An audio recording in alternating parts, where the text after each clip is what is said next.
Hi friends, ride four ടീമിൻ്റെ മറ്റൊരു വീഡിയോയിലേക്ക് സ്വാഗതം. അങ്ങനെ നമ്മൾ 8ാം മാസത്തെ സ്കാനിങ്ങിനായി പോവുകയാണ്. ഗീതുവിന് ഷുഗറും മറ്റ് ചെറിയ ചില പ്രശ്നങ്ങളും ഉള്ളതിനാൽ നമ്മൾ മൂവാറ്റുപുഴ സബൈൻ ഹോസ്പിറ്റലാണ് കാണിക്കുന്നത്.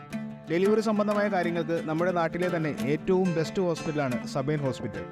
മറ്റു ഹോസ്പിറ്റലുമായി താരതമ്യം ചെയ്യുമ്പോൾ പൊതുവെ ചികിത്സാ ചിലവ് കുറവുമാണ് ഇവിടെ. ചെന്ന വഴി നമ്മൾ ചീട്ടെല്ലാം എടുത്ത് സ്കാനിങ്ങിനായി വെയിറ്റ് ചെയ്യുകയാണ്. കുറച്ച് കാത്തിരിക്കേണ്ടി വന്നെങ്കിലും സ്കാനിങ് കഴിഞ്ഞ് ബില്ല് അടച്ച് തിരിച്ച് OPയിലേക്ക് വന്നു. അവിടെ വന്ന് നമുക്ക് വെയിറ്റും BPയും നോക്കാനുണ്ടായിരുന്നു. ഫ്ലൂയിഡ് കുറച്ച് കുറവായതിനാൽ CTG മോണിറ്ററിംഗ് കൂടി ഉണ്ടായിരുന്നു ഇന്ന്. അവിടെ ചെന്നപ്പോഴാണ് ഫുഡ് കഴിച്ചതിന് ശേഷമേ നോക്കാൻ പറ്റൂ എന്ന് അറിഞ്ഞത്. പിന്നെ ഒന്നും നോക്കിയില്ല, നേരെ കോഫി ഷോപ്പിൽ പോയി ഓരോ ബർഗറും കഴിച്ച് തിരിച്ചു വന്ന് CTG നോക്കി. പിന്നെ നേരെ ഡോക്ടറെ കാണാൻ കയറി. ഡോക്ടർ സ്മിത മധു. ഈ ഹോസ്പിറ്റലിലെ മികച്ച ഗൈനക്കോളജിസ്റ്റാണ് സ്മിത ഡോക്ടർ. എന്തായാലും സ്കാനിങ്ങിൽ ഇപ്പോൾ വലിയ കുഴപ്പമൊന്നുമില്ല എന്നറിഞ്ഞപ്പോൾ ആശ്വാസമായി. പിന്നെ ബില്ലടച്ച് മരുന്നും മേടിച്ച് തിരിച്ചു പോന്നു.